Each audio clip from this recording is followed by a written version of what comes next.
سيد الأنبياء والمرسلين وعلى آله وأصحابه أجمعين، أما بعد، فأعوذ بالله من الشيطان الرجيم.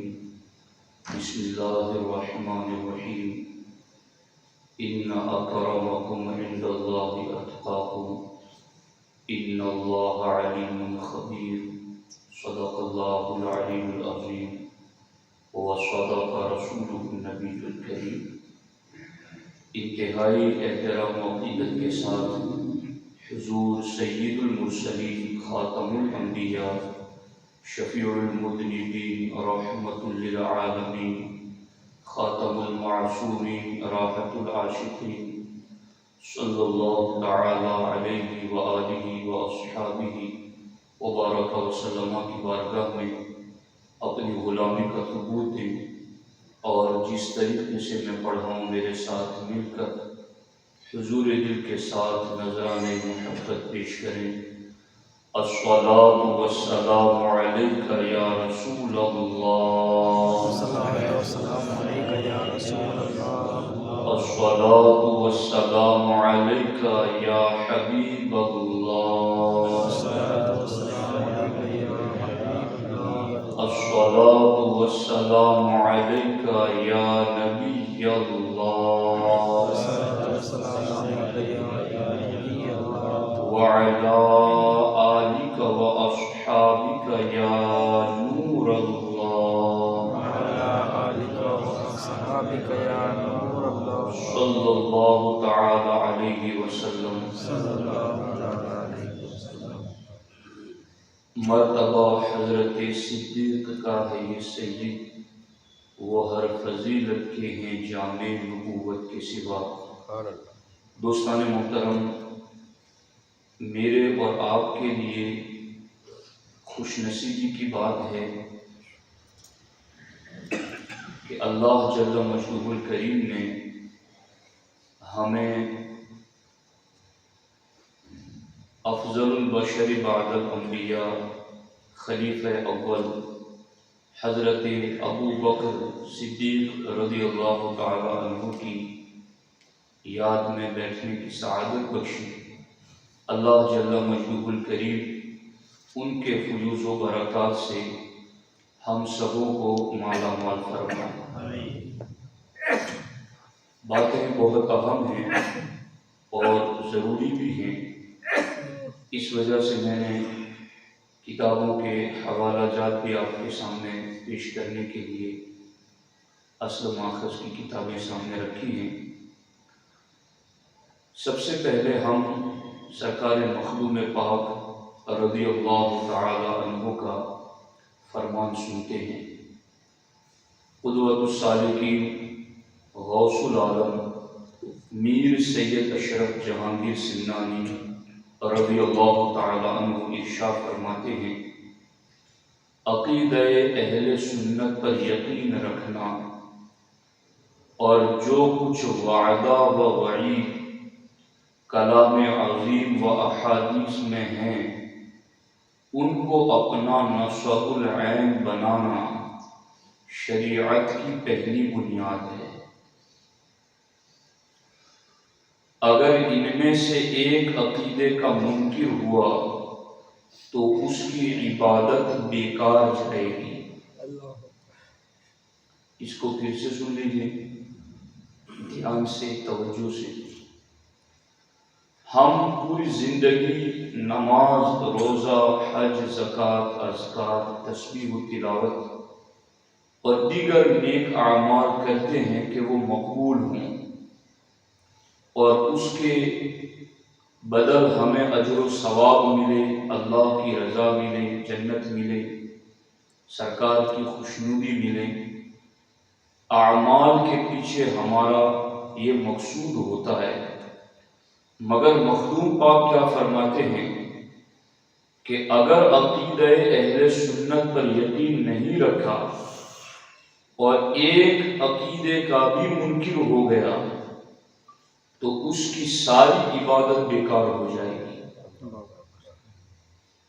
تو دوستان محترم، جہاں عبادت پر توجہ دینا اس میں سرگرمی دکھانا ضروری ہے، اس سے کئی گنا زیادہ اس سے پہلے عقیدے کی حفاظت ضروری ہے، اور یہ اس وقت ہوگی جب ہمیں اس عقیدے کا علم ہوگا، چونکہ جہالت ہی وہ اندھیرا ہے جہاں بندہ ڈاواں ڈول ہو جاتا ہے اور وہ پھسل جاتا ہے، گر جاتا ہے۔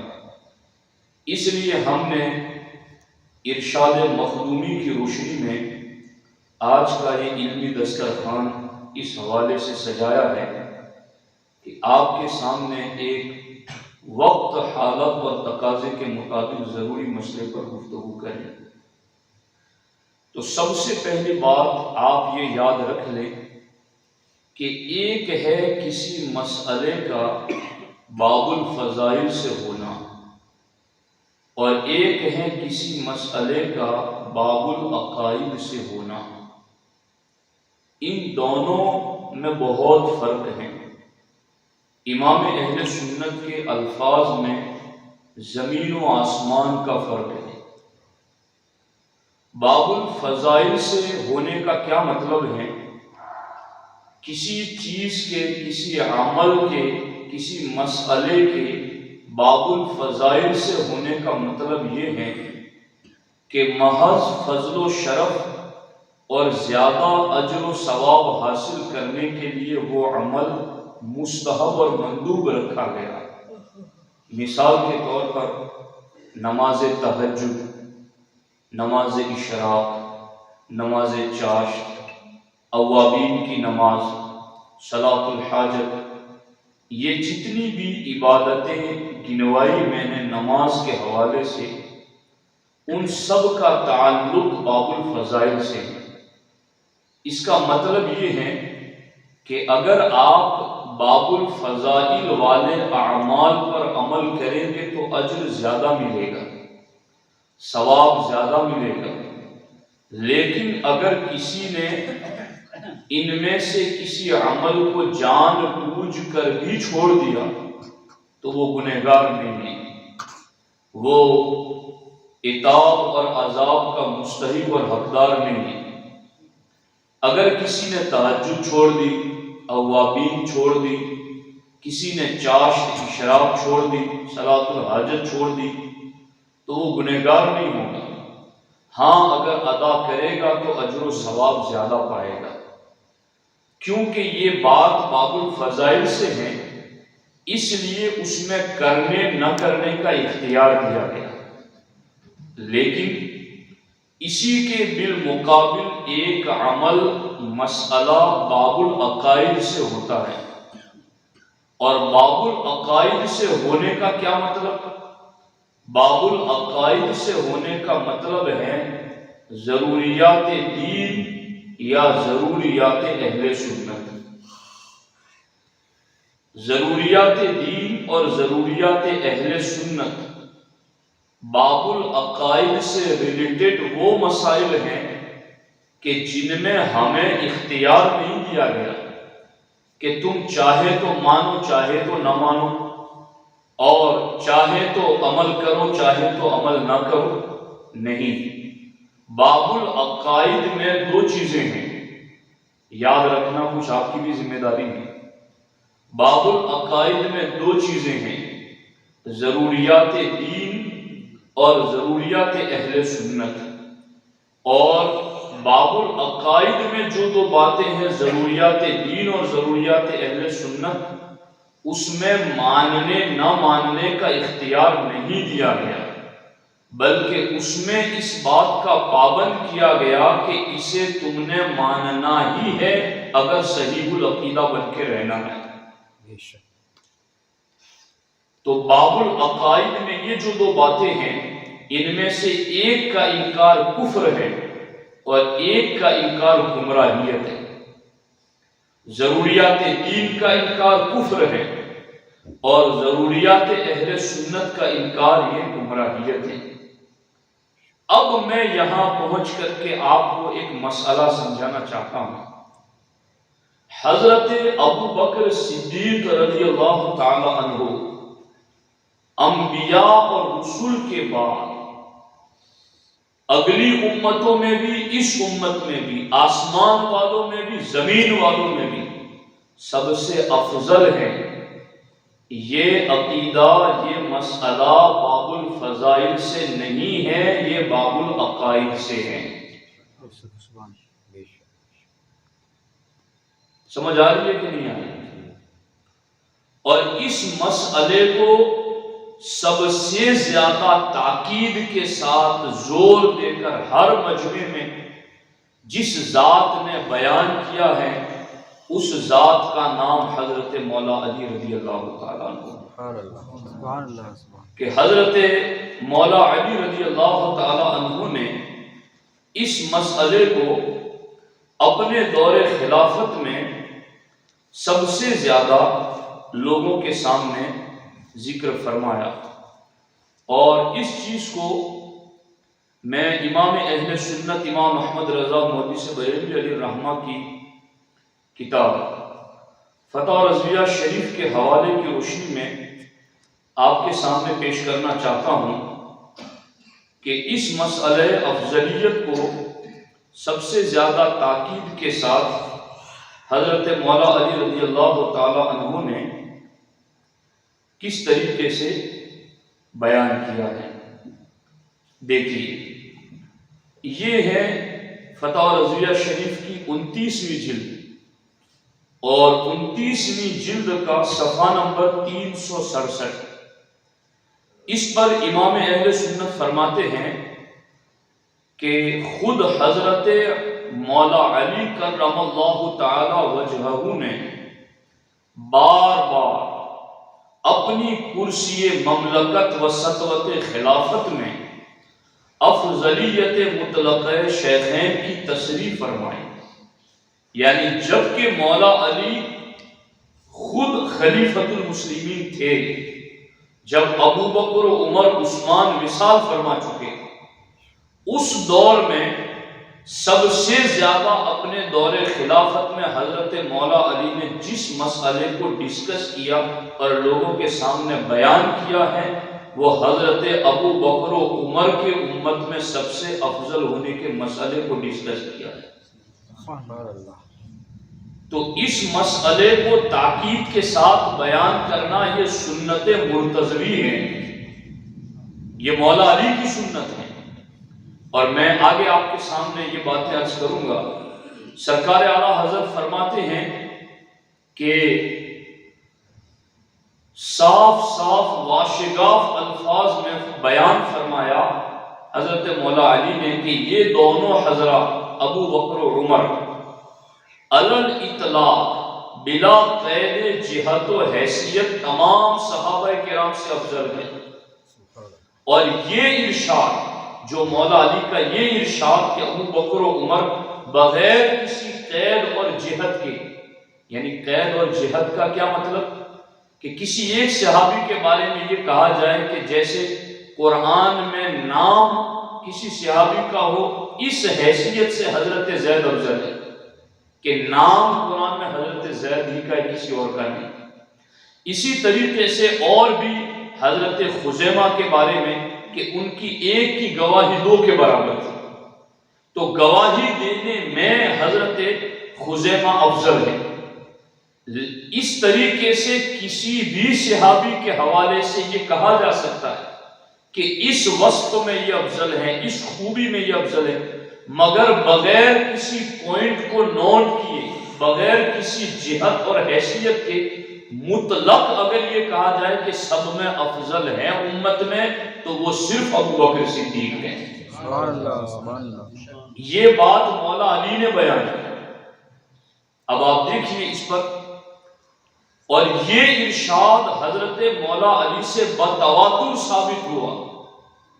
تواتر یعنی ہر زمانے میں اس کے اتنے بیان کرنے والے تھے جن کا جھوٹ پر اتفاق عادتاً محال، اتنے لوگوں نے مولا علی سے اس حدیث کو روایت کیا ہے۔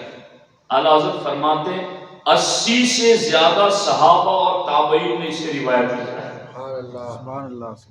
مسجد میں 5 پرہیزگار نمازی کوئی بات کو کہہ دے تو لوگ کہتے ہیں یہ پرہیزگار ان کی بات مانو، تو یہ تو 80 سے زیادہ صحابہ اور تابعین نے مولا علی کا یہ فرمان ہم تک پہنچایا کہ مولا علی نے اپنے دور خلافت میں بغیر کسی قید اور جہت کے جن کی افضلیت کا چرچا ہر جگہ کیا ہے وہ حضرت ابوبکر صدیق کی ذات ہے۔ سبحان اللہ سبحان اللہ۔ فرماتے ہیں اور فی الواقع، دیکھنا ایک لفظ فرماتے ہیں فی الواقع یعنی حقیقت میں اس مسئلہ افضلیت شیخین کریمین کو جیسا حق معاب مرتضوی میں صاف صاف واشگاف بکرات و مرات جلوات و خلوات و مشاہد عامہ و مساجد جامعہ میں ارشاد فرمایا دوسروں سے واقع نہیں ہوا۔ اس کا کیا مطلب؟ یہ جو عبارت میں نے پڑھی اس کا مطلب یہ ہے کہ بکرات و مرات، کرات و مرات کا معنی ہے بار بار، کرات و مرات کا معنی ہے بار بار۔ اگر کوئی مجھ سے یہ کہے کہ تم یہ مسئلہ بار بار ڈسکس کرتے ہو تو میں کہتا ہوں میں سنت مرتضوی پہ عمل کر رہا ہوں۔ بکرات و مرات بار بار، جلوات و خلوات، اللہ اکبر، جلوات یعنی عام محفل، خلوات خاص محفل، بار بار عام محفلوں میں اور بار بار خاص محفلوں میں، مشاہد عامہ عام لوگ جہاں جمع ہوتے ہیں وہاں پر، وہ مساجد جامعہ اور بڑی بڑی مسجدوں میں حضرت مولا علی نے جتنا یہ مسئلہ بیان کیا دوسروں سے واقع نہیں ہوا۔ یعنی سب سے زیادہ اس مسئلہ افضلیت پر جس ذات نے پہرا دیا وہ مولا مرتضیٰ کی ذات ہے۔ اعلیٰ حضرت نے اسی لیے ان کے بارے میں 2 اشعار لکھے مولا علی کے بارے میں۔ اولی دافع اہل رفض و خروج، چاروں رکن ملت پہ لاکھوں سلام، ماہی رفض و تفضیل و نسب و خروج، حامی دین و سنت پہ لاکھوں سلام۔ کہ سب سے پہلے رافضیت کو، خارجیت کو، ناصبیت کو رد کرنے والے اور سنیت کو بچانے والے مولا علی ہیں، کیونکہ ابو بکر و عمر عثمان کے زمانے میں یہ فرقے پیدا ہی نہیں ہوئے تھے۔ ان کی بنیاد اور ان کے باضابطہ کام کا آغاز ہی مولا علی کے دور میں ہوا۔ تو مولا مرتضیٰ رضی اللہ تعالیٰ عنہ نے رفض سے، خروج سے، ناصبیت سے دین کو بچایا ہے۔ تو میں یہ باتیں جو کر رہا ہوں وہ بلا وجہ نہیں کر رہا ہوں، اس کو دھیان سے سنیں۔ سرکار مخدوم پاک نے کیا فرمایا کہ عقیدہ اہل سنت پر قائم رہنا۔ فرماتے ہیں کہ اگر اس میں ایک عقیدے کا بھی منکر ہوا تو پھر اس کی عبادت بیکار ہو جائے گی۔ تو اب سوال یہ پیدا ہوا کہ یہ جو افضلیت والا مسئلہ ہے یہ باب الفضائل سے ہے یا باب العقائد سے ہے؟ سمجھ میں آ رہی ہے بات سمجھ میں آ رہی ہے آپ کو؟ چونکہ اگر باب الفضائل سے ہوتا تو چھوڑ دیتے تو بھی کوئی گرفت نہ ہوتی، چونکہ وہ باب الفضائل سے ہیں۔ ہم میں سے کئی لوگ ایسے ہیں جو تہجد، شراب، چاش، توابین کے پابند نہیں ہیں، چھوڑ دیتے ہیں، جان بوجھ کے چھوٹ جاتی ہے، تو وہ کوئی گنہگار نہیں ہے چونکہ وہ باب الفضائل سے ہے۔ تو کیا حضرت صدیق اکبر رضی اللہ تعالیٰ عنہ کا اس امت میں سب سے افضل ہونا نبیوں رسولوں کے بعد کیا یہ باب العقائد سے ہے یا باب الفضائل سے؟ تو اب اس حوالے سے بھی میں آپ کے سامنے فتح رضویہ شریف سے امام اہل سنت کا ارشاد پیش کرنا چاہتا ہوں کہ سرکار اعلیٰ حضرت اس حوالے سے کیا فرماتے ہیں کہ کیا یہ باب العقائد سے ہیں یا یہ چیز باب الفضائل سے ہے۔ تو یہ فتح رضویہ شریف کی 5ویں جلد ہے اور اس کے صفحہ نمبر 585 پر اعلیٰ حضرت نے پوری حوالے ذکر کی اور حوالے لکھنے کے بعد آپ نے فرمایا الجملہ حاصل کلام، پوری بات کا نچوڑ۔ الجملہ کا معنی ہے پوری گفتگو کا نچوڑ۔ نچوڑ یہ ہے کہ مسئلہ افضلیت ہرگز باب فضائل سے نہیں، مسئلہ افضلیت ہرگز باب فضائل سے نہیں، بلکہ مواقف اور شرح مواقف میں تو تشریح کے باب عقائد سے ہیں۔ کیا ہے؟ باب عقائد سے ہیں۔ اور باب عقائد سے ہونے کا کیا مطلب؟ یا تو ضروریات دین یا ضروریات اہل سنت، اور افضلیت صدیق اکبر ضروریات اہل سنت ہے، اور ضروریات اہل سنت کا انکار کرنے والا گمراہ ہے۔ اور اس عقیدے کو چھوڑنے کی بنیاد پر سرکار مخدوم پاک فرماتے ہیں کہ سنی عقائد میں سے اگر کوئی ایک عقیدہ بھی چھوڑا تو عبادتیں برباد ہو جائیں گی۔ تو یہ مسئلہ کتنا سیریس ہے۔ تو ایسی بات نہیں ہے کہ میرے اور آپ کا ذوق ہو کہ ہم کس کو افضل مانیں، کہ ہم چاہیں تو عمر کو افضل مان لیں، ہم چاہیں تو عثمان کو افضل مان لیں، ہم چاہیں تو مولا مرتضیٰ کو افضل مان لیں، ہم چاہیں تو سعد و سعید کو، طلحہ زبیر کو، عبد الرحمن ابن عوف کو، ابو ذر غفاری کو افضل مان لیں۔ نہیں، یہ مسئلہ اگر باب الفضائل سے ہوتا تو ہمیں اختیار تھا کہ ہم جس کو چاہے اس کو مان لیتے، مگر یہ باب الفضائل سے نہیں، یہ باب العقائد سے ہے۔ اس کا انکار کرنے سے بندہ سنی نہیں رہتا ہے، اور مخدوم پاک کے فرمان کی روشنی میں اس کی عبادتیں برباد ہیں۔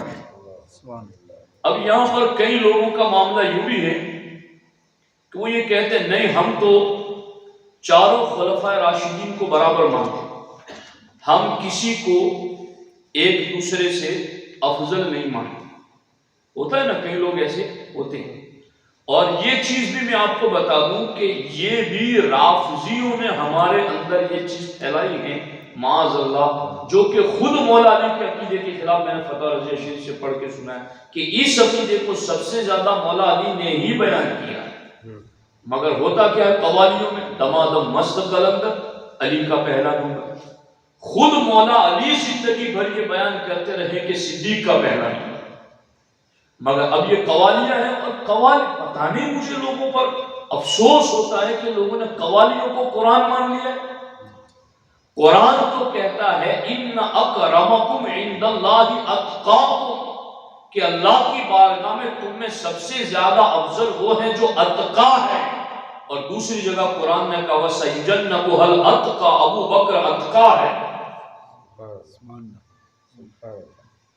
تو قرآن نے ایک جگہ کہا سب سے زیادہ افضل وہ ہے جو اتقا ہے، اور جب صدیق نے بلال کو آزاد کیا تو رب نے کہا ابو بکر تو اس امت میں اتقا ہے۔ تو قرآن کو مانے کہ قوالی کو مانے؟ اور پھر قوالی کو ماننے کی بنیاد پر ہوتا کیا ہے؟ ہوتا یہ ہے کہ بندہ ضروریات اہل سنت کا منکر ہو جاتا ہے، اور ضروریات اہل سنت کے انکار کی وجہ سے وہ گمراہ ہو جاتا ہے، اور گمراہ ہو جاتا ہے تو مخدوم پاک فرماتے ہیں کہ اب ایسے بندے کی عبادتیں رد ہو جاتی ہیں۔ تو یہ مسئلہ ایسا نہیں ہے کہ لوگوں کے ذوق پہ رکھا گیا ہو، لوگوں کے شوق پہ رکھا گیا ہو، لوگوں کے شغل پر رکھا گیا ہو، ہماری طبیعتوں پر رکھا گیا ہو کہ ہم جو چاہیں مانے۔ نہیں، ہمیں وہ ماننا ہے جو دین اور شریعت نے ہمیں منوایا ہے۔ اور میں وہ لطائف اشرفی نہیں لا سکا، لیکن مجھے یاد ہے لطائف اشرفی کے لطیفہ نمبر 33 میں مخدوم پاک نے سنی ہونے کی 10 شرطیں لکھی۔ سمجھ آ رہی ہے نہیں آ رہی؟ گجراتی میں یہ چھپ بھی چکا ہے، شبیر بھائی نے اس کا ٹرانسلیٹ کیا ہے۔ جی، گھر گھر یہاں پہنچائی بھی گئی، پڑھیے اس کو۔ دوستان محترم، ہم یہ کوشش کر رہے ہیں کہ ہماری عوام، ہمارے خواص عمل کریں تو ضائع نہ ہو، مگر یہ کب ہوگا؟ جب عقیدہ بچے گا۔ اور یہ اس وقت کا ایک بہت بڑا حملہ ہے جس پر پہرا دینا اور علم رکھنا ہر مومن اور مومنہ کے لیے ضروری ہے۔ اب غور کیجئے کہ اگر کوئی یہ کہتا ہے کہ نہیں، میں کسی کو افضل نہیں مانتا، میں چاروں خلفائے راشدین کو، ابو بکر، عمر، عثمان، علی رضی اللہ تعالیٰ عنہ، چاروں کو برابر مانتا، تو کیا ہے؟ یہ فتاوی افریقہ ہے، سرکار اعلیٰ حضرت کا لکھا ہوا فتاوی۔ اس کے صفحہ نمبر 138 پہ اعلیٰ حضرت سے سوال ہوا کہ اگر کوئی شخص شیخین اور ختنین یعنی چاروں خلفائے راشدین کو برابر کہتا ہے تو یہ کیسا ہے؟ سنیے جواب۔ فرماتے ہیں سوال میں چاروں صحابہ کا مرتبہ برابر کہا، یہ خلاف عقیدہ اہل سنت ہے۔ یہ سنی ہونا نہیں ہے، یہ سنیت نہیں ہے، اس کو پلے باندھ لو۔ اگر شیطان ہمارے ذہنوں میں یہ وسوسہ ڈالتا ہے کہ تم کون ہو جو کسی کو ایک سے دوسرے سے افضل کہو، تو ہاں ہم کون ہیں؟ ہمارے پاس کوئی میزان ترازو نہیں ہے کہ ہم تولا کریں۔ ہماری تو حیثیت ان کے قدموں پر لگے ہوئے جوتوں کے ذروں کے برابر بھی نہیں ہے۔ وہ اتنے بلند پرواز ہیں کہ جن کے مرتبے تک ہمارا وہم بھی نہیں پہنچ سکتا، مگر بالآخر قرآن و سنت نے جو ترتیب بیان کی ہے اس کو ماننا، قرآن و سنت ہی کو تو ماننا ہے، اور اس کو مانے بغیر مخلوق پاک کہتے ہیں۔ اکابر اسلاف لکھتے ہیں کہ وہ بندہ سنی نہیں رہے گا۔ اعلیٰ حضرت فرماتے ہیں کہ چاروں صحابہ کا مرتبہ اگر کسی نے برابر کہا یہ خلاف عقیدہ اہل سنت ہے۔ اہل سنت کے نزدیک صدیق اکبر کا مرتبہ سب سے زائد ہے، پھر فاروق اعظم، پھر مذہب منصور میں عثمان غنی، پھر مرتضی علی رضی اللہ تعالیٰ عنہ مجمعین۔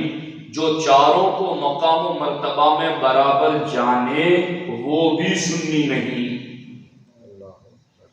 وہ بھی بولو نا زور سے، وہ بھی سنی نہیں۔ اور مخدوم پاک کہتے عقیدہ اہل سنت پر یقین رکھنا، اسی لیے مخدوم پاک نے سنی ہونے کی 10 شرطیں لکھی، اور ان 10 شرطوں میں مخدوم پاک نے پہلی شرط میں یہ لکھا کہ سنی وہ ہے جو ابو بکر و عمر کو پوری امت میں سب سے افضل مانے۔ سبحان اللہ، سبحان اللہ۔ آ رہی نہیں سمجھ میں بات؟ جو ابو بکر و عمر کو پوری امت میں سب سے افضل مانے وہ سنی ہے۔ اور آپ نے دوسری جگہ لطائف میں لکھا کہ عقیدہ اہل سنت پر قائم رہو، ان میں سے ایک عقیدے کا بھی منکر ہوا تو عبادتیں برباد ہوگی۔ تو ہم تو یہ عقیدہ آپ کو سکھا کر کے آپ کی ہماری سب کی عبادتوں کو بچانے کی کوشش کر رہے ہیں کہ کہیں لا علمی میں بھٹک نہ جانا، کہیں جہالت کے اندھیرے میں ڈاما ڈول نہ ہو جانا۔ یہ ایسی چیز نہیں ہے کہ تہجد پڑھی نہ پڑھی کوئی مسئلہ نہیں، اوابین پڑھی نہ پڑھی کوئی گرفت نہیں، چاشت پڑھی نہ پڑھی کوئی پوچھ گچھ نہیں، یہ باب العقائد سے ہے، اس کا انکار کیا تو سیدھا گمراہ ہو جائے گا۔ تو سرکار اعلیٰ حضرت فتح افریقہ میں لکھتے ہیں کہ چاروں خلفائے راشدین کو مقام اور مرتبے میں برابر جانے وہ بھی سنی نہیں۔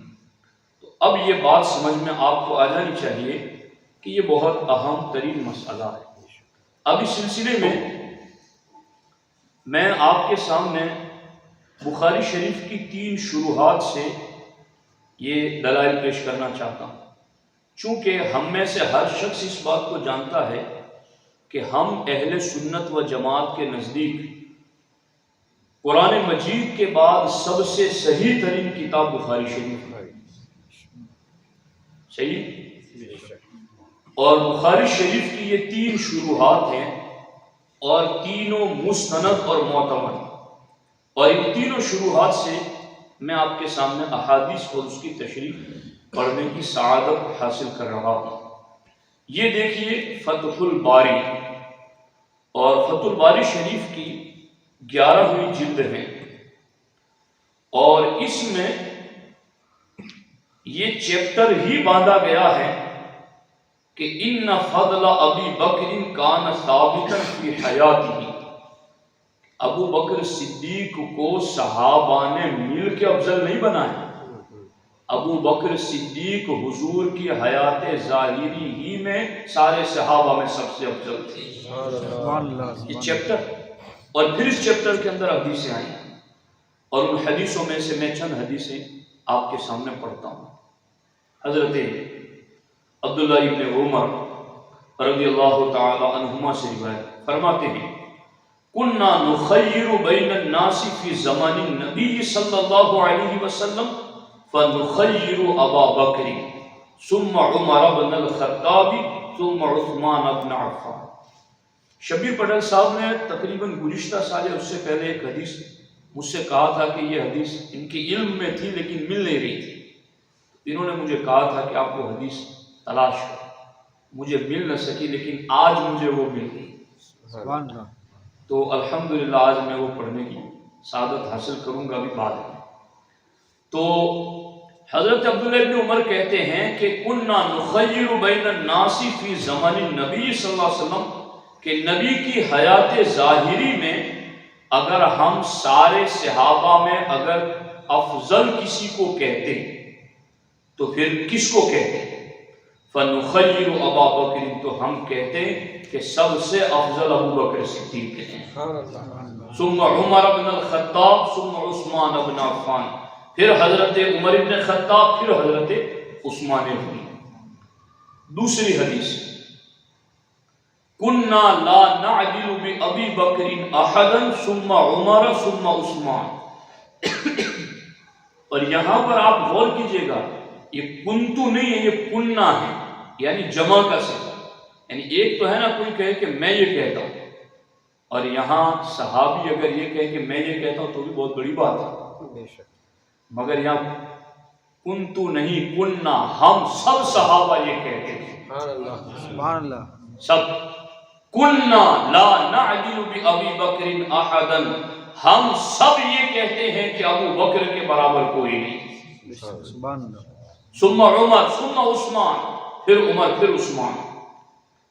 آگے حدیث میں یہاں تک لفظ حضرت سالم بن عمر سے کننا نقول ورسول اللہ صلی اللہ علیہ وسلم حی افضل امت النبی صلی اللہ علیہ وسلم بعدہ ابو بکر ثم عمر ثم عثمان، کہ ہم حضور کی حیات ظاہری میں یہ کہتے تھے کیا؟ افضل امت النبی بعد ابو بکر، کہ حضور کی امت میں حضور کے بعد سب سے افضل ابو بکر صدیق ہیں، پھر عمر ہیں، پھر عثمان ہیں، ہم یہ حضور کی حیات ظاہری میں کہا تھا۔ اللہ اکبر۔ اب یہاں چونکہ 3-4 حدیثیں، اور اس میں میں نے کافی حدیثیں پڑھی، مگر ان احادیث میں چونکہ حضرت مولا مرتضیٰ رضی اللہ تعالیٰ عنہ چوتھے خلیفہ ہیں، مگر اس حدیث میں چوتھے کا لفظ ذکر نہیں ہے، تو مولا علی کے حوالے سے اہل سنت و جماعت کا کیا عقیدہ ہے؟ یہ فتح الباری شریف کے اندر لکھا گیا ان علی افضل الناس بعد الثلاثہ، کہ ان تینوں خلفاء کے بعد حضرت مولا علی سب سے افضل ہیں، اور حدیث میں مولا علی کا چوتھے نمبر پر نام اس جگہ نہیں ہے، لیکن یہ فضائل صحابہ ہے، اور یہ ہمارے گجرات کے عالم دین میں لکھی، اور تقریباً یہ جو کتاب لکھی گئی ہیں، میں نے اس کو پڑھا تو یہ کتاب 11ویں صدی ہجری کی لکھی ہوئی، اور احمد آباد کے ایک بہت بڑے عالم دین ہیں شیخ ملک احمد، ان کا شمار 11ویں صدی ہجری میں سرزمین احمد آباد کے اکابر علماء دین اور مشہور ارباب زہد و تقوی اور معروف اہل علم و فضل میں ہوتا ہے۔ گجرات میں بھی ایسے بڑے بڑے علماء پیدا ہوئے ہیں، ہم علماء کو بھی اپنی وراثت سمجھنے کی ضرورت ہے۔ اب انہوں نے اس کتاب کے اندر صفحہ نمبر 89 میں یہ بات لکھی ہے کہ اسبغ بن نباتہ نے حضرت مولا علی سے دریافت کیا کہ رسول اللہ صلی اللہ علیہ وسلم کے بعد لوگوں میں کون افضل ہے؟ مولا علی سے پوچھا تو مولا علی نے فرمایا ابو بکر صدیق، پھر عمر، پھر عثمان، اور پھر میں خود۔ سبحان اللہ، سبحان اللہ۔ یہ مولا علی رضی اللہ تعالی عنہ کو چونکہ یہ بتایا گیا تھا، اس لیے آپ نے اپنا نام ذکر کیا، اور اس کے بعد جو مولا علی نے بات کی ایمان تازہ کرنے والی، آپ فرماتے ہیں اور سنو اے اسبغ، میں نے اللہ کے رسول علیہ السلام کو فرماتے سنا اور دیکھا ہے. سرکار فرماتے ما خلق اللہ تعالی مولودا فی الاسلام اتقى ولا ازکى ولا اعدل ولا افضل من ابی بکر الصدیق. کہ اللہ کے رسول علیہ السلام نے ارشاد فرمایا ہے کہ اللہ تبارک و تعالیٰ نے اسلام میں کوئی ایسا فرزند پیدا نہیں فرمایا جو زہد و تقوی، صلاح و پاکیزگی، عدل و انصاف اور فضل و کمال میں ابو بکر صدیق سے بڑا مرتبہ رکھتا ہو. سبحان اللہ. یہ میں نے مولا علی فرماتے میں نے حضور کو سنا اور میں نے حضور کو دیکھا یہ فرماتے. تو اس حدیث پاک میں چوتھے نمبر پر حضرت مولا مرتضی رضی اللہ تعالیٰ عنہ کا ذکر خود حدیث پاک میں. لیکن یہاں پر ایک بات ذکر کی گئی جو میرے لیے علم میں اضافے کا سبب تھی. یہاں کہا گیا فَإِنَّهُمْ أَجْمَعُوا عَلَىٰ أَنَّ عَلِيًّا أَفْضَلُ الْخَلْقِ بَعْدَ الثَّلَاثَةِ کہ ان تین خلفاء کے بعد مخلوق میں سب سے افضل مولا علی ہے. اس پر امت کا اجماع ہے. سبحان اللہ. سبحان اللہ. اس پر امت کا اجماع ہے. تو حضرت مولا مرتضی رضی اللہ تعالیٰ عنہ کا اگرچہ یہاں جو 2-3 حدیثیں نقل کی گئی اس میں سرکار نے اور صحابہ نے نام ذکر نہ کیا، مگر دوسری حدیث میں ان کا چوتھے نمبر پر نام بھی ہے. اور یہاں جہاں نام نہیں ہے وہاں یہ لکھا گیا کہ 3 کے بعد پوری امت میں سب سے افضل مولا علی کے ہونے پر امت کا اجماع ہے.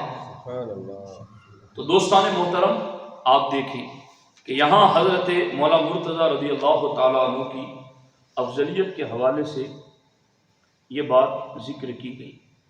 اور اس کے ساتھ ساتھ حضرت مولا علی رضی اللہ تعالیٰ عنہ حضرت سیدنا صدیق اکبر رضی اللہ تعالیٰ عنہ کے حوالے سے اور بھی بہت ساری احادیث اس کتاب میں لکھی گئی ہیں.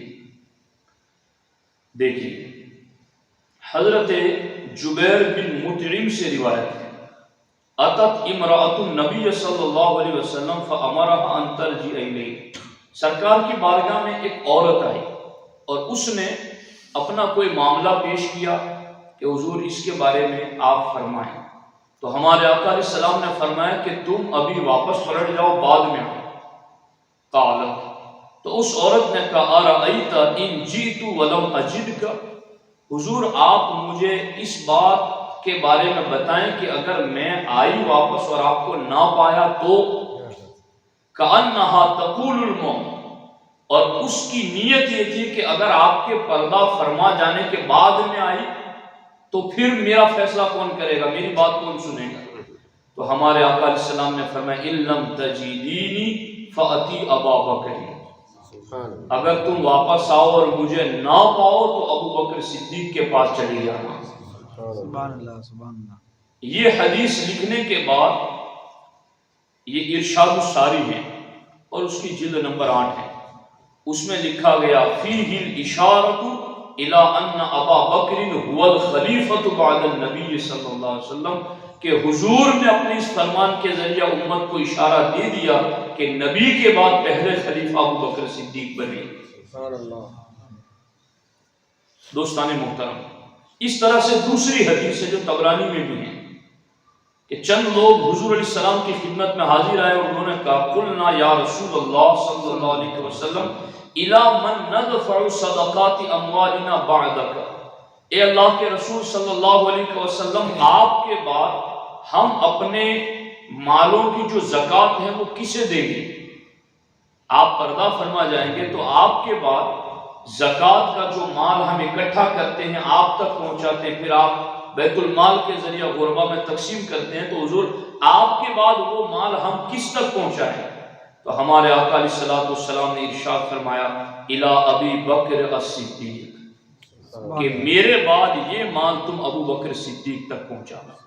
تو دوستان محترم اس کے علاوہ اور بھی درجنوں احادیث اس مضمون کی یہاں پر موجود ہیں جس میں اس بات کو ذکر کیا گیا ہے کہ حضرت سیدنا صدیق اکبر رضی اللہ تعالی عنہ کے حوالے سے یہ بات طے ہے کہ حضور علیہ السلام نے اپنی حیات ظاہری ہی میں ان کے اپنے بعد خلیفہ ہونے کے بھی اشارات عطا فرمائیں، اور امت میں سب سے افضل ہونا یہ تو حضور کی حیات ظاہری میں تمام صحابہ خود اس بات کا اعلان کرتے تھے، بلکہ حدیث پاک میں یہاں تک لکھا گیا کہ جب حضور اس بات کو سنتے تھے، جب صحابہ یہ بات کرتے تھے کہ امت میں سب سے افضل ابوبکر صدیق ہے، پھر عمر ہے، پھر عثمان ہے، پھر علی ہے، جب حضور یہ بات سنتے تھے تو حضور نے اس بات کو کبھی بھی ناپسند نہیں فرمایا، سبحان اللہ، اپنی خوشنودی کا اظہار فرمایا۔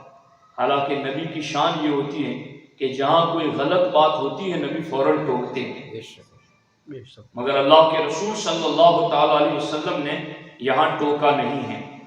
اب میں یہ ایک حوالہ صرف پڑھ دوں، اس کے بعد ایک اہم مسئلے کی طرف آپ کی توجہ دلاؤں، تو اس کو دھیان سے سنیں۔ یہاں یہ ہے عمدۃ القاری، اور عمدۃ القاری کی یہ 16ویں جلد ہے۔ اس میں اسی حدیث کو لکھا گیا کہ افضل هذه الامت ابو بکر و عمر و عثمان یسمع ذلك رسول اللہ صلی اللہ علیہ وسلم فلا ينکر، کہ اس بات کو اللہ کے رسول علیہ السلام سنتے تھے اور آپ انکار نہیں کرتے تھے، ناپسند نہیں فرماتے تھے۔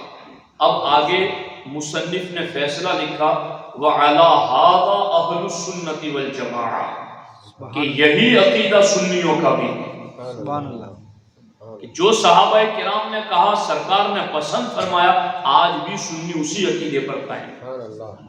اس لیے کسی قوال کی قوالی کی طرف ہمیں نہیں جانا، یہ قرآن ہے، یہ حدیث ہے، یہ اجماع امت ہے، ان چیزوں کی طرف ہمیں توجہ دینی ہے۔ اب میں یہاں ایک مسئلہ عرض کرنا چاہتا ہوں، اور وہ خاص طور پر ان دنوں میں لوگوں کے درمیان سوشل میڈیا کے ذریعہ پہنچایا جاتا ہے، اور وہ کیا ہے؟ وہ یہ ہے کہ پوچھا جاتا ہے، سوال کیا جاتا ہے کہ اللہ کے رسول صلی اللہ علیہ وسلم کو وصال کے بعد غسل کنہوں نے دیا، اور پھر یہ پوچھا جاتا ہے کہ ابو بکر و عمر کہاں تھے؟ تو دراصل یہ بات طے ہے کہ حضرت سرکار دو عالم صلی اللہ علیہ وسلم کو غسل حضرت مولا علی رضی اللہ تعالی عنہ نے دیا، اور یہ بھی کمال کی بات ہے کہ مولا علی کو غسل ولادت حضور نے دیا، اور حضور کو غسل وفات مولا علی نے دیا۔ سبحان اللہ، سبحان اللہ، سبحان اللہ۔ مولا علی کی ولادت پر انہیں غسل اللہ کے رسول علیہ السلام، یہ مفتی احمد یار خان نعیمی علیہ الرحمٰن نے لکھا۔ تو اب اصل میں اس سوال کا مقصد کیا ہے؟ چونکہ ہر ایک بات کی گہرائی تک نہیں پہنچ پاتا، تو وہ پھر جب پوچھنے والا پوچھتے پوچھتے جاتا ہے کہ ہاں حضور کو غسل تو مولا علی نے دیا، مگر اس وقت ابو بکر عمر کہاں تھے؟ تو اب سوال جب لے کے چلتے ہیں آتے ہیں تو انہیں پتا چلتا ہے کہ حضرت ابو بکر و عمر رضی اللہ تعالی عنہما اس وقت خلافت کے معاملے میں لوگوں کی سرگرمی کی وجہ سے ان کے درمیان لوگوں کا اختلاف ہونے جا رہا تھا انصار اور مہاجرین کے اس حوالے سے۔ تو حضرت سیدنا صدیق اکبر اور حضرت عمر فاروق اعظم کو جب یہ پتا چلا کہ ثقیفہ بنی ساعدہ میں انصار جمع ہیں، اور انصار یہ کہتے ہیں کہ امیر المومنین ہم میں سے کوئی ہوگا، تو صدیق اکبر کو اللہ کے رسول علیہ السلام نے کہا تھا الائمۃ من قریش، کہ میرے بعد میرا جانشین، میرا خلیفہ اور میرا نائب کوئی ہوگا تو وہ قریشی ہی ہوگا۔ اور انصار پراپر مدینے کے رہنے والے تھے، قریش نہیں تھے۔ صدیق اکبر جانتے تھے کہ اگر اس مسئلے کو فوراً حل نہ کیا گیا تو امت بڑی آزمائش میں مبتلا ہو جائے گی۔ تو اب امت کے لیے نبی کے وصال کے فوراً بعد امام مقرر کرنا یہ کس قدر زیادہ ضروری ہے، بس وہ بات میں آپ کو سمجھانا چاہتا ہوں۔ دیکھو یہ کتاب ہے شروح و حواشی العقائد النصفیہ، اس میں لکھا گیا کہ نصب الامام واجب، نبی کے وصال کے فوراً بعد نبی کو دفن کرنے سے پہلے نبی کا جانشین مقرر کرنا یہ امت پر واجب ہے۔ یہ امت پر واجب ہے۔ کیوں ایسا؟ ہمارے آقا علیہ السلام نے فرمایا کہ اگر ایک زمانہ ایسا بیچ میں آ جائے کہ نبی نگاہوں سے اوجھل ہو جائے، نبی رخصت ہو جائے، دنیا سے پردہ فرما جائے، اور ایک گھڑی ایسی گزر جائے جس میں نبی کا کوئی جانشین نہ ہو، تو سرکار نے فرمایا من مات ولم یعرف امام زمانہ مات میتۃ جاہلیۃ، کہ جس کو موت اس عالم میں آئی کہ اس نے حضور کے جانشین کو نہیں پایا تو وہ جاہلیت کی موت مر گیا۔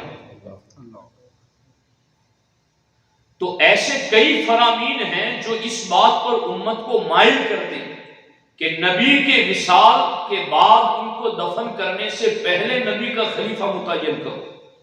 اس لیے اس بات کی طرف شرح المواقف میں بھی یہ بات لکھی گئی، یہ دیکھیے کہ انہو تواتر اجماع المسلمین فی الصدر الاول بعد وفات النبی صلی اللہ علیہ وسلم علی امتناع خلوب الوقت عن خلیفۃ و امام۔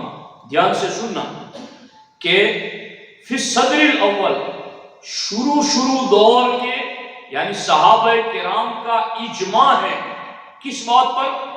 بعد وفات النبی، کہ نبی کی وفات اور وصال کے بعد علی امتناع خلوب الوقت عن خلیفۃ و امام، کوئی بھی وقت خلیفہ اور امام کی موجودگی سے خالی نہیں ہونا چاہیے۔ اس بات پر صحابہ کرام کا اجماع ہے۔ سمجھ آ رہی ہے کہ نہیں ہے؟ اور آگے لکھا گیا کہ اسی وجہ سے جب صدیق اکبر کو پتا چلا اور صدیق اکبر تشریف لائے تو صدیق اکبر نے پہلے ہی خطبے میں لوگوں کو کہا کہ سرکار وصال فرما گئے، مگر سرکار جو دین دے کر گئے ہیں اس دین کو قائم کرنے والا ضروری ہے۔ فبادر الکل الی قبولہ، تو تمام صحابہ نے صدیق اکبر کی بات کو قبول فرما لیا کہ ہاں حضور کا جانشین مقرر ہونا چاہیے۔ وَلَمْ يَقُلْ أَحَدٌ لَا حَاجَةَ إِلَىٰ ذَلِكَ، ایک صحابی نے بھی یہ نہیں کہا کہ اس کی تو کوئی ضرورت ہی نہیں ہے، ایک نے بھی نہیں کہا، ایک نے بھی یہ نہیں کہا۔ چونکہ آپ جانتے ہیں، شاید آپ کو یہ تاریخ سیرت وغیرہ کی وہ معلومات نہیں ہے، چونکہ دشمن تو جب انہوں نے دشمنوں کو پتا چلا تھا نا کہ حضور پردہ فرما گئے تو وہ بہت خوش ہوئے کہ اب ان کے حوصلے پست ہو گئے ہوں گے، اب یہ آپس میں لڑیں گے، اب یہ ہوگا وہ ہوگا اور ہم اب حملہ کریں گے۔ دین کا یہ مزاج ہے کہ دشمن کو کسی وقت بھی موقع نہ دیا جائے، اس لیے نبی کے دفن کرنے سے پہلے ان کا امام مقرر کرنا امت پر واجب، اور امت کے وہ صحابہ کہ جن کے اجماع کے بارے میں اصول فقہ میں لکھا گیا کہ صحابہ کے اجماع کا انکار کفر ہے۔ صحابہ جس بات پر متفق ہو جائے کہ ہاں یہ ہے، اس کا کوئی انکار کرے تو وہ کفر ہے۔ وہ صحابہ اس بات پر متفق ہو اور انہوں نے اجماع کیا کہ نبی کو دفن کرنے سے پہلے نبی کا نائب اور خلیفہ مقرر کیا جائے۔ اب دیکھو یہاں پر کسی نے بھی نہیں کہا کہ نہیں اس کی کوئی حاجت نہیں ہے۔ تَرَكُوا لَهُ أَهَمَّ الْأَشْيَاءِ وَهُوَ دَفْنُ رَسُولِ اللَّهِ صلی اللہ علیہ وسلم، کہ سب سے اہم ترین چیز تھی حضور کو دفنانا، مگر اس کے ہوتے ہوئے صحابہ کرام نے اس بات کو پہلا ضروری سمجھا۔ تو اب کوئی ہم سے اگر یہ پوچھتا ہے کہ ابو بکر و عمر اس وقت کیا کرنے گئے تھے، تو انہیں بتایا جائے کہ ابو بکر اس وقت وہ کرنے گئے تھے جس کی ذمہ داری انہیں سرکار نے عطا فرمائی تھی۔ سبحان اللہ۔ لیکن چونکہ رافضی جو ہے نا اس کا مسئلہ کچھ اور ہے، وہ یہ بات کہہ کر کے کچھ اور بتانا چاہتے ہیں۔ معاذ اللہ وہ حضرت ابو بکر و عمر کو دنیا دار بتانا چاہتے ہیں، حکومت کے لالچی اور دنیا پرست معاذ اللہ ظاہر کرنا چاہتے ہیں کہ دیکھو یہ گھر والے تھے تو انہیں حضور کی پڑی تھی اور انہیں حکومت کی پڑی تھی۔ معاذ اللہ رب العالمین۔ معاملہ یہ تھا کہ ادھر غسل کا معاملہ مولا علی نے سنبھال لیا اور ادھر پوری امت کو جو حضور نے دین پہنچایا تھا اس کو بکھرنے سے صدیق اکبر نے سنبھال لیا۔ سبحان اللہ سبحان اللہ۔ لیکن اگر یہ اعتراض ان کا مان لیا جائے، معاذ اللہ 100,000 بار معاذ اللہ، تو پھر خارجی کو یہ اعتراض مولا علی پر کرنے کا موقع مل جائے گا۔ کیسے؟ کہ جب حضرت عثمان غنی رضی اللہ تعالیٰ عنہ کی شہادت ہوئی تو حضرت امیر معاویہ رضی اللہ تعالیٰ عنہ نے حضرت مولا علی سے یہی تو مطالبہ کیا تھا کہ حضرت عثمان غنی کا بدلہ لیا جائے، قصاص لیا جائے۔ اس وقت مولا علی نے کیا جواب دیا تھا؟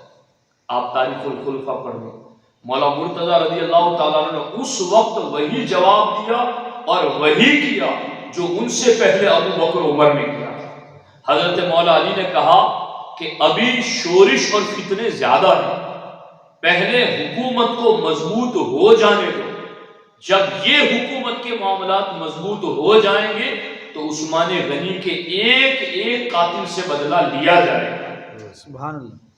تو کیا معاذ اللہ رب العالمین اعتراض اگر ابو بکر عمر پر مان لیا جائے گا تو وہ اعتراض مولا مرتضیٰ پر نہیں آئے گا؟ اس لیے ضروری ہے کہ دین کے ان رازوں کو سمجھا جائے۔ کسی کے ذہن و دماغ میں دنیا پرستی نہیں تھی، وہ تو اتنے پاک تھے۔ مولا علی کے بارے میں تو ہے کہ مولا علی نے فرمایا میں نے دنیا کو 3 طلاق دے دی، اور اپنی اولاد کو مولا علی تاکید کرتے تھے کہ باپ جس بیوی کو طلاق دے دے وہ بیٹے کے لیے حلال نہیں ہوتی ہے، تو میری اولاد یہ دنیا کو تو میں نے 3 طلاق دے دی ہیں تو باپ کی متعلقہ اولاد کے لیے حلال نہیں ہے۔ یہ اتنے اللہ کی رضا میں ڈوبے ہوئے تھے، دنیا کی طرف ان کا ذہن کا خیال بھی نہیں جاتا۔ لیکن اگر رافضیوں کا اعتراض ابو بکر عمر پر مان لیا جائے تو معاذ اللہ رب العالمین وہی اعتراض حضرت مولا مرتضیٰ کے بارے میں خارجیوں کو کرنے کا موقع مل جائے گا۔ ہم نہ رافضیوں کو موقع دیں گے نہ خارجیوں کو موقع دیں گے، کیونکہ ابو بکر عمر بھی دنیا پرستی سے پاک، مولا مرتضیٰ بھی دنیا پرستی سے پاک۔ تو دوستان محترم، یہ ایک بنیادی عقیدہ تھا جس کے لیے آج ہمیں عشاء کی نماز کے بعد یہ تفصیلی اجتماع رکھنا پڑا، اور اس پر میں نے تفصیل کے ساتھ آپ کے سامنے چند باتیں رکھی ہیں۔ تو حضرت ابو بکر صدیق کا پوری امت میں سب سے افضل ہونا یہ باب الفضائل سے ہے یا باب العقائد سے ہے؟ باب العقائد سے ہے۔ کیا اس کے بارے میں اختیار دیا گیا ہے کہ مانے یا نہ مانے؟ نہیں۔ انکار کرے گا تو کیا ہوگا؟ گمراہ ہو جائے گا۔ کیا ہو جائے گا؟ گمراہ ہو جائے گا۔ اور انکار کرنے والے کے بارے میں مخدوم پاک نے کیا کہا؟ اس کی ساری عبادتیں رد ہو جائے گی۔ تو دوستان محترم، ان باتوں کو یاد رکھیے، ان عقائد اور نظریات پر پہرا دیجیے، خود بھی عمل کیجیے، اوروں تک بھی پہنچائیے۔ چونکہ اب آپ مجھ سے یہ کہیں کہ آپ نے عمل کی تو کوئی بات ہی نہیں کی، میں نے کہا ہر عمل کے بچانے والی بات ضرور کی ہے، چونکہ عمل بچے گی ہی ان باتوں سے کہ اگر اس کو یقین رکھا یہ ضروریات مذہب اہل سنت میں سے، انکار کریں گے تو ہر عمل برباد ہو جائے گا، جیسا کہ مخدوم پاک نے کہا۔ تو ان باتوں پر یقین رکھیں، حضرت صدیق اکبر کی سیرت کا مطالعہ کریں۔ اللہ کریم کی بارگاہ میں دعا ہے اللہ جل مجدہ الکریم ان کے فیض و برکات سے ہم سبوں کو مالا مال فرمائے۔ السلام علیکم ورحمۃ اللہ وبرکاتہ۔